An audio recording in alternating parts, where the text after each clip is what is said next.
Olá, seja muito bem-vindo ao Conversa Diária, aqui no nosso bate-papo descontraído e leve. Você é sempre nosso principal convidado. E claro, nosso entrevistado aqui, ele tem muito a contribuir conosco. Ele é escritor, já escreveu 10 livros. Vamos conversar com Rafael Moya Filho. Seja muito bem-vindo ao Conversa Diária, fica muito à vontade. Costumo dizer que aqui é uma conversa entre amigos mesmo e queremos saber muito sobre, a sua história com a escrita. Obrigado pelo convite. E gostaria, inclusive, também, já aproveitando, Pois não. Para entender antes da sua trajetória na escrita, como escritor, qual que é a sua trajetória de vida e quem é Rafael Moya Filho? Perfeito. O Rafael Moya nasceu em São Paulo.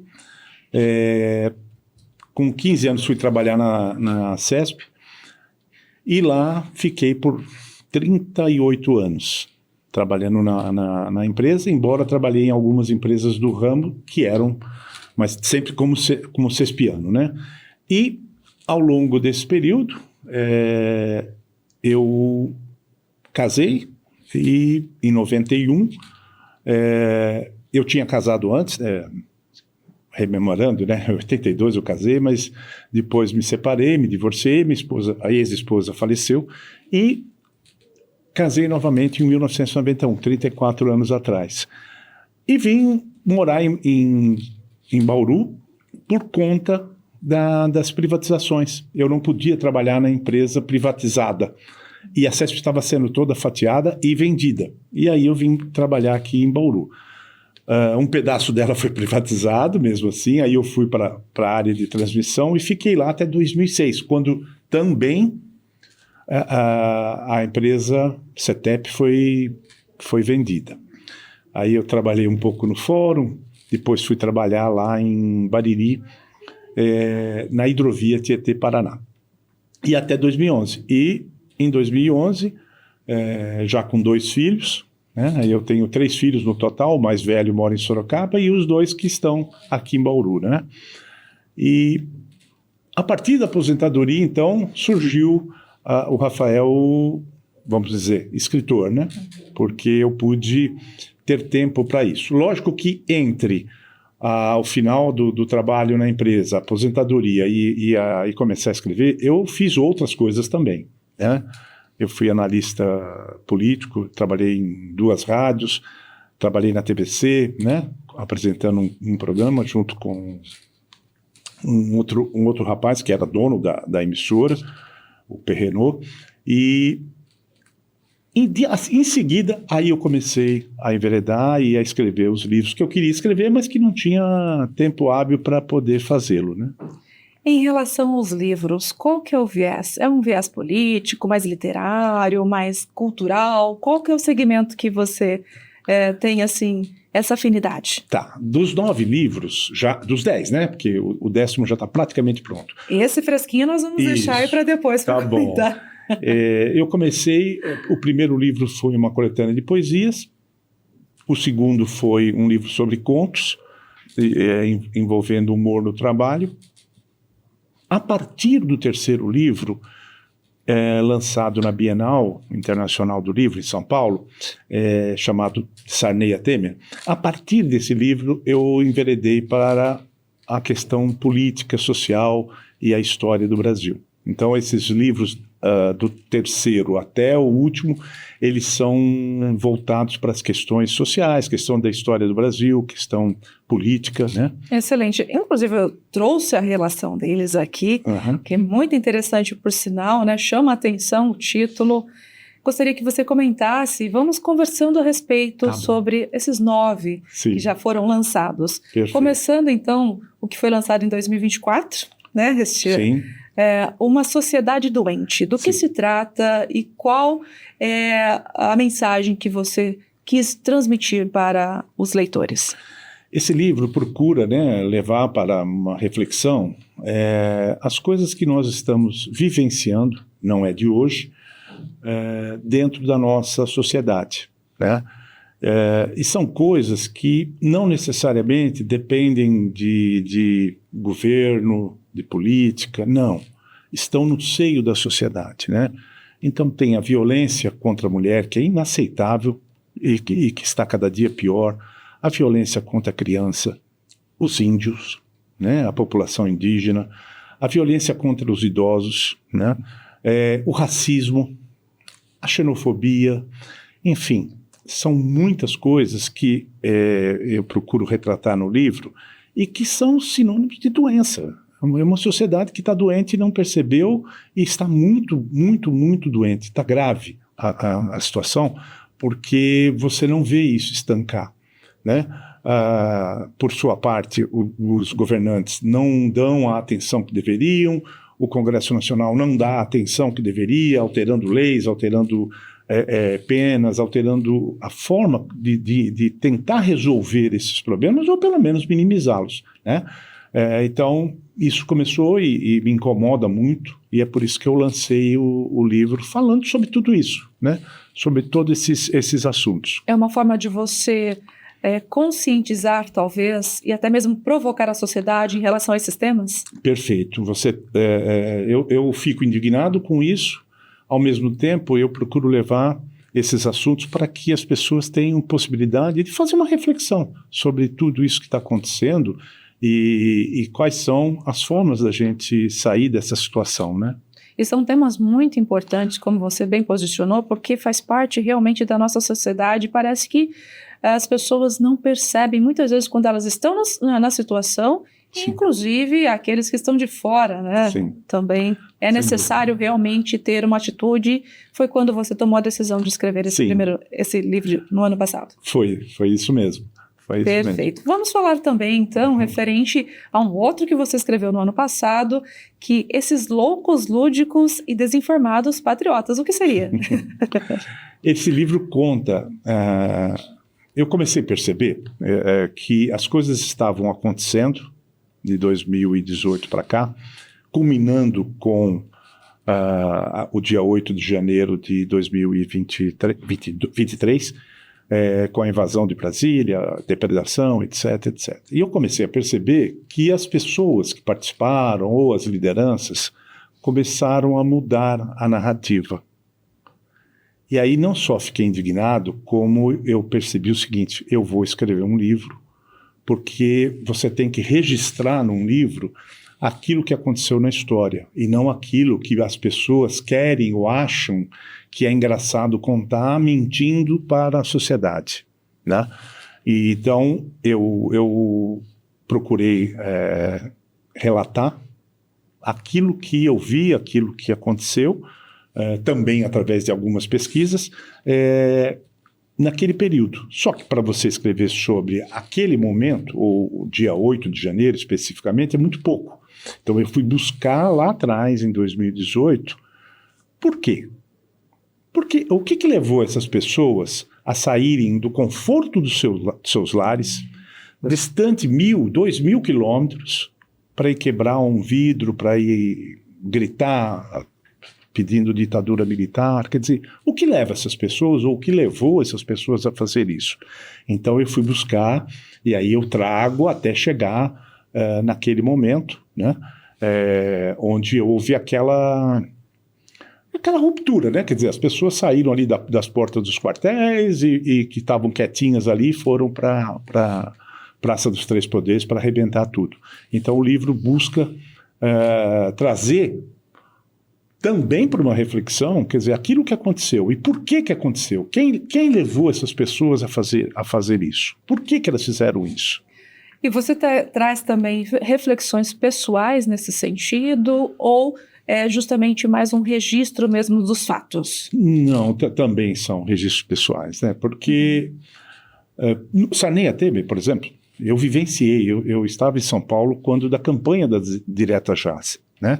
Eu estava na Praça da Sé quando teve a maior manifestação pública em São Paulo pedindo eleições diretas, né? Eu estava lá, eu vi os discursos, eu vi as pessoas, aquela multidão, 250 mil pessoas na Praça da Sé.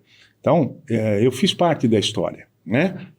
Querendo ou não, eu estava lá e fiz parte. Então, tem o meu testemunho, tem o que eu vi, o que eu vivi. E como foi? Pode testemunhar aqui para a gente, nesse momento também, para a gente entender um pouquinho até desse viés do livro e também as suas impressões vividas. Tá. No caso se fizermos uma comparação com de Sarney a Temer, né? E os loucos, lúdicos e patriotas, né? Desinformados, é um negócio antagônico, porque lá no primeiro, na Praça da Sé, nós estávamos ali, tinha mais de 250 mil pessoas pedindo democracia, pedindo o direito de votar num candidato à presidência, né? Pedindo eleições diretas para governador, porque também não tinha. Só se votava para prefeito e olha lá, e vereador. Então, havia uma necessidade, o povo sentia a necessidade de eleger seus representantes. Não importa quem são, como são, se são bons, se são ruins. Democracia é melhor do que qualquer outro regime. Principalmente uma ditadura militar. Então, aquelas pessoas da sociedade estavam ali pedindo, clamando. E ali tinham pessoas pobres, pessoas ricas, tinham advogados, tinham médicos, tinha tudo no meio. De lá para cá, você vê o antagonismo. Essas pessoas que foram às ruas porque não aceitavam o resultado de uma eleição, que jamais foi fraudada. Ela não foi fraudada quando o candidato ganhou e ela não foi fraudada quando o candidato perdeu. Desde 1996, nenhum caso, zero, na urna eletrônica teve problema. Nenhum. Não houve fraude, desde que a urna eletrônica foi instaurada. Então, o que leva essas pessoas a acreditarem num político do baixo clero que durante 30 anos estava lá sugando o dinheiro do povo e diz que a eleição foi fraudada? E essas pessoas, como zumbis, caminham, vão para a porta do quartel, deixam família, deixam filhos, deixam esposa, deixam marido e vão lá porque acreditaram nessa pessoa, que é um político. O livro ele vai seguindo mais ou menos. Sim, essa mesma cronologia, a narrativa dos fatos que aconteceram, né? Rafael, olha, eu vou seguir para o próximo, porque realmente senão a gente não vai conseguir falar todos, e são muito interessantes. Por sinal, aqui também tem, que foi escrito em 2023, O Brasil, o Sonho de uma Eterna Utopia. Sim. Esse livro é um livro que fala mais sobre história, né? Menos política e mais história. Ele surgiu do fato de que desde que a gente existe, nós somos o Brasil do futuro, nós somos um país que tem riquezas, nós temos um povo maravilhoso, nós temos isso, nós temos aquilo, nós temos isso, nós temos aquilo. E aí eu me perguntava, por que nós não somos uma das 5 maiores potências econômicas do planeta, se nós temos tudo isso? E qual a resposta? Conseguiu no livro aí? No livro ele tenta colocar isso para todo mundo. Mas aí eu vou buscar lá atrás. Então eu tento mostrar quais foram os ciclos de riqueza que nós já passamos. Panorâmico histórico. Ciclo do ouro, ciclo do petróleo, cana-de-açúcar, café. Né? Hoje nós estamos pagando caro o café, porque nós não temos plantio de café como nós já tivemos. Terras e terras que dava uma safra gigantesca. Mas, enfim, então, esses momentos da nossa história, nós produzimos muita riqueza. E você chega no livro aos dias atuais e você olha e fala, mas por que nós não somos? Né? E aí eu explico, ou tento pelo menos explicar, com a minha visão, os motivos e as condições que não nos levam a ser uma potência econômica. Claro que, se você perguntar, eu vou falar para você, um dos grandes motivos está atrelado à questão da educação. Né? Qualquer país, qualquer potência, é até pleonasmo você falar que a educação do país tem qualidade, porque tem. Mas... Sim, olha, aqui eu estou acompanhando essa lista aqui de 9 livros, realmente todos eles bem interessantes, provocativos, os temas, inclusive. Você escreve aí, se for fazer um comparativo, entre um ano e meio de tempo aí de cada livro mesmo, mais ou menos, né? Tem aqui que foi publicado em 2022, A Democracias dos Ausentes, um Exército de Cidadania. Esse também... Um exemplo de cidadania, né? Deixa eu ver aqui. Um exercício de cidadania. Um exercício. Obrigado. Obrigada, é isso mesmo. A democracia dos ausentes, um exercício de cidadania, isso mesmo, perfeito. Sim. Esse aqui também é um tema bem interessante, assim Sem como os dúvida. anteriores, mas nós dúvida. vamos falar já sobre eles. Tá bom. Vou pedir para aguardar só um momentinho que nós vamos Perfeito. para um rápido intervalo. Perfeito. Está gostando? Perfeito. Olha, espero que sim. Para mim aqui está sendo muito interessante e espero, né, que você continue nos acompanhando para que possamos continuar falando mais sobre as histórias, né? O livro do Rafael Moya, que é o escritor aqui da cidade, né? Posso Sem considerar dúvida. dessa forma, né? Sem dúvida. E vamos continuar aqui. Vamos para um rápido intervalo. Voltamos já. Até mais.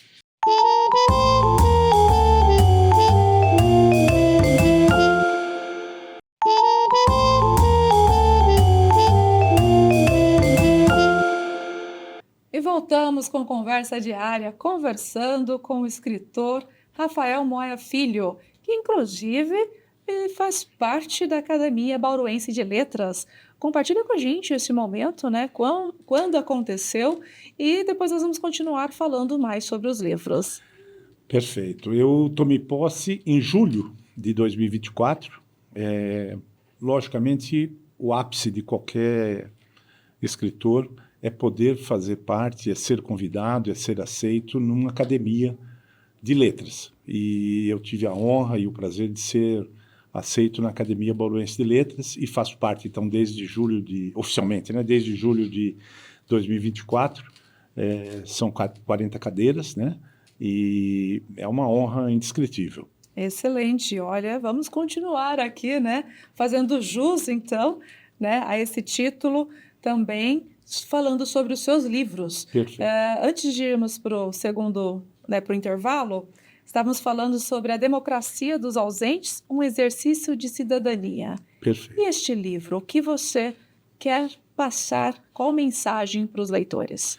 Esse livro, eu julgo assim, um livro muito importante. Ele fala sobre todo o sistema eleitoral brasileiro e ele traz de uma forma bem leve, bem didática, né, tudo aquilo que é importante e que muitas vezes as pessoas desconhecem. Como funciona o sistema eleitoral, o voto majoritário, o voto proporcional, o que faz um prefeito, o que faz um vereador, o que faz um deputado, o senador, e toda a sistemática do sistema eleitoral brasileiro, de uma forma bem didática, para que as pessoas possam, ao ler, ter uma noção exata de como funciona. Como funciona a urna eletrônica, desde quando existe, enfim. É um panorama sobre o sistema eleitoral brasileiro. Estávamos até falando aqui nos bastidores, seria até interessante que as escolas tivessem, né, Sim. essa aderência, inclusive. Seria ótimo, seria ótimo. Em contrapartida, né, o livro fala da ausência das pessoas nas eleições. Nós temos cerca de 40%, 42% de pessoas que não votam, apesar de estarem aptas, todas as eleições, porque se abstêm, né, não comparecem, votam em branco e votam em nulo. Essas três coisas dão em torno de 40%, 42%. É um contingente que você pode colocar, é a população inteira do Canadá. É a população de Portugal, Uruguai e mais alguns outros países juntas. E não só de eleitores, a população. Então é muita gente. E essas pessoas estão dando para quem faz o seu dever, que vota, a responsabilidade de eleger pessoas que aquelas pessoas querem, não aquelas que a pessoa poderia eleger. Então isso é significativo, altera profundamente. Se você tem uma eleição em Bauru, né, que no nosso horizonte aqui, nós temos 21 candidatos. Se nós tivermos um determinado número de votos, o quociente eleitoral é 1. Se todos votarem, o quociente é outro, muito maior. Então, a chance de você eleger melhores políticos é maior. E é importante também ter esse exercício de cidadania, mesmo para cobrar Exatamente. Ou para falar aqui nada muda, nada acontece. Exato. Né? Importantíssimo. Perfeito. Vamos seguir, porque aqui a gente temos bastante, ainda tem mais 4 ou 5 livros aqui para a gente falar a respeito. E e que o senhor escreveu em 2020, que é Diário de uma Democracia, 600 dias que marcam o país. Do que se trata? Esse livro o dono da Escortece chamou de um diário de bordo. É um diário sobre os primeiros 600 dias do governo passado. Né? O que aconteceu, as reuniões, as coisas que marcaram o país e, logicamente, nem todas, ou quase todas, negativas. Nós não tivemos avanço nas áreas de saúde, educação, segurança, habitação. Então, eu procuro mostrar nesse diário de bordo, quer dizer, esses 600 primeiros dias de uma gestão, da qual se esperava muito, da qual se falava muito, e que, na prática, ela deixou a desejar. Posso dizer que esse de 2019, que foi escrito, é um complemento, então, desse diário de bordo, Reflexões sobre o Brasil?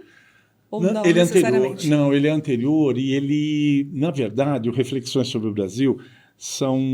Eu peguei os artigos principais que eu escrevi de 97, que eu comecei a publicá-los, até 2019, nesse período, e fiz um compêndio e lancei esse livro com esses artigos, né, mostrando que da década de 90, 97, 98, até 2018, 2019, as mudanças pelas quais a gente passou, nós passamos enquanto sociedade, transcritos ali nesses artigos que foram publicados em diversos jornais, revistas, blogs. Os artigos foram um incentivo para começar a escrever os livros? Sim. Em grande parte, sim, sem dúvida, porque eu escrevo para vários jornais, aqui em Bauru, Jornal da Cidade, mas escrevo para diversos jornais, alguns com a frequência semanal, outros com frequência quinzenal, enfim, Jornal de Brasília, etc. Então, naquela ocasião, também isso fez parte, quer dizer, foi um incentivo para poder deixar de escrever só artigos separadamente, mas também juntá-los para poder fazer um livro. Muito bem. Tem mais 3 aqui para a gente falar a respeito, no caso foi em 2018, de Sarney a Temer, nossa incipiente democracia. Esse livro, ele fala desse período, né, de uma forma bem sintetizada, óbvio que senão teria 1000 páginas, e ele busca trazer fatos verdadeiros sobre esse período, principalmente o final da ditadura militar, muito romantizada por alguns, dizendo que não tinha corrupção, não tinha violência, não tinha... Tudo mentira. Claro que tinha. Eu vivi aquela época, como que eu... Então, isso me indignava também, e eu falei, não, eu tenho que escrever sobre esse período, porque isso que estão falando é mentira. Algumas pessoas não viveram essa época, né? Quem teve a oportunidade agora, recentemente, de ver o filme Ainda Estou Aqui, percebeu que realmente de romântico não havia nada, né? Então, esse de Sarney a Temer, ele traz esse final do processo da ditadura, a redemocratização e aí depois a eleição, a eleição livre em 1989, 1990, quando o Collor acabou vencendo a eleição, né? E foram eleições livres, que era aquilo que lá atrás a gente pedia na Praça da Sé. Foi uma eleição livre. Tinha 21 candidatos, foi uma festa da democracia no Brasil. Então, esse livro retrata esse período. Eu quero até fazer aqui uma colocação, que tem pessoas que vivenciaram, inclusive, no período da ditadura, mas tem esse recorte que menciona que a ditadura não houve realmente no seu olhar. O que se dá essa fala? Além de um processo de negação, as pessoas acham ou querem, né, através de um viés ideológico de direita, jogar para as demais pessoas, para os demais ouvintes, algo que não é verdade, de dizer que a ditadura não teve corrupção. Teve, claro que teve corrupção. Caso Capeme, caso Delfim, teve vários casos, né? Superfaturamento de obras, Claro que, se me perguntarem, a corrupção daquela época era igual à corrupção de hoje? Não, claro que não. Os corruptos evoluíram. Os corruptos hoje não cobram 10%, eles cobram 30%, cobram 40%. Então, houve um avanço negativo nesse sentido, né? Mas houve, né? Houve crimes hediondos, pessoas inocentes foram mortas. Então, dizer que não houve nada... Tudo. Agora, eu sempre falo para minha esposa que muitas das pessoas que não viram, porque moravam no interior. E a ditadura, ela atuou muito na capital, principalmente São Paulo e Rio de Janeiro, principalmente, né? A repressão da ditadura aos que não concordavam com ela estavam basicamente nas duas capitais, São Paulo e Rio de Janeiro. Então, as pessoas que moravam no interior, quanto menor a cidade, menos elas sabiam do que estava acontecendo. Porque qual é a primeira condição da ditadura? Calar a imprensa. Se você cala a imprensa, você não assiste nada que fale sobre a verdade, e sim só aquilo que eles querem que seja falado. Então, esse é o primeiro problema da ditadura, é silenciar a liberdade de imprensa e das pessoas. Excelente, Rafael, nosso bate-papo está muito bacana, é muito interessante saber Obrigado. sobre, né, os seus livros. E tem mais dois aí para a gente Sim. finalizar. Agora já num tom mais descontraído, Sim. podemos dizer assim. Sim. Em 2013 foi O Humor no Trabalho, Histórias Engraçadas? Sim. Esse livro fala sobre um período razoavelmente grande de histórias que eu vivi, que eu vivenciei, né, de humor no trabalho. E o grande mote é o seguinte: todas essas histórias engraçadas aconteceram num período em que a empresa cresceu muito, muito. Principalmente quando eu estive na Fundação CESP. A empresa chegou a ser uma das maiores fundações de previdência do país. E ela tinha essas brincadeiras, esse humor, as pessoas riam, as pessoas brincavam, riam de si mesmas. Então, eu procurei mostrar no livro não só as histórias, mas o fato de que o humor, ele sempre é melhor do que qualquer outra coisa, porque ele traz alegria, desde que, lógico, com respeito, né? E não impacta no crescimento, no desenvolvimento, não só das pessoas, mas também das empresas, né? Você, inclusive, com a sua formação como administrador em empresas e como especialista em RH, pode falar com propriedade, porque acompanhou tudo isso. Sim. E trouxe esse viés para o livro também. Sem dúvida, sem dúvida. Muitas dessas coisas eu tinha na cabeça, porque eu lembro de cabeça. E quando eu resolvi escrever, lógico, um ou outro amigo eu consultei, porque tinha coisas que eu não lembrava exatamente como aconteceram, enfim, e eles também me ajudaram a colocar em prática o livro, né? Mas ele realmente foi uma parte da nossa vida profissional ali. Muito bom. Então, para a gente já ir caminhando, né, para o fechamento, em 2012, O Tempo da Varanda, ou melhor dizendo, O Tempo na Varanda, coletânea de poemas. Sim. Começou aí com esse... eu tinha essas poesias guardadas e resolvi colocá-las no livro. Era uma forma de dar um pontapé inicial, era uma forma de começar a enveredar para o caminho da literatura, e eles estavam ali, prontos, então eu não tinha muito o que pensar. Estava ali, estava pronto, foi só ajeitá-los e colocá-los para edição, né? Então foi isso. Né? Muito bom. Só que depois, como você me perguntou lá na frente, eu mudei o viés, e aí eu deixei de publicar poesias e contos para poder falar sobre histórias, lado mais crítico, um lado mais real, mais crítico. Isso. Perfeito, excelente. E não acabou por aí, né? Tem agora em 2025 aí algo no forno. Conta pra gente um pouquinho aí pra gente ir fechando. Perfeito. Eu estou terminando de escrever o meu 10º livro, né? Ele já está no final, eu estou talvez escrevendo agora o último capítulo, o final do livro, que vai se chamar A Síndrome de Macondo. Uma alusão à cidade fictícia de 100 anos de solidão, né? E que se passa dentro de uma análise aqui em Bauru e algumas cidades brasileiras sobre o impacto da questão da privatização das ferrovias.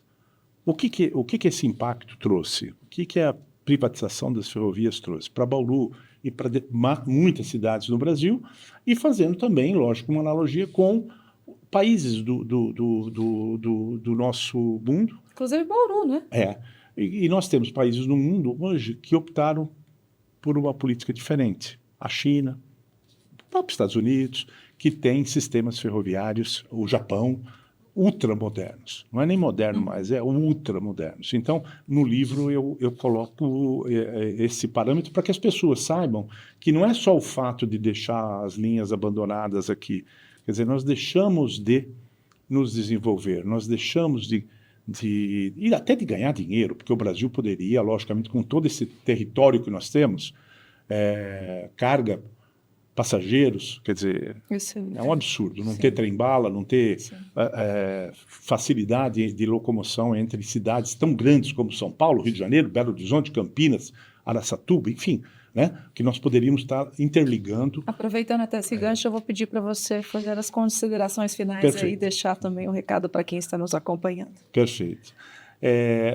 Agradeço muito, né, o convite, estou sempre à disposição e é uma honra para mim ter vindo para Bauru em 96, né, e jamais, nem no melhor dos meus sonhos, eu imaginaria que pudesse um dia fazer parte de um programa de televisão, fazer parte de um programa de rádio como analista e escrever livros e ter a oportunidade de ser membro de uma academia de letras de uma cidade com quase 400 mil habitantes.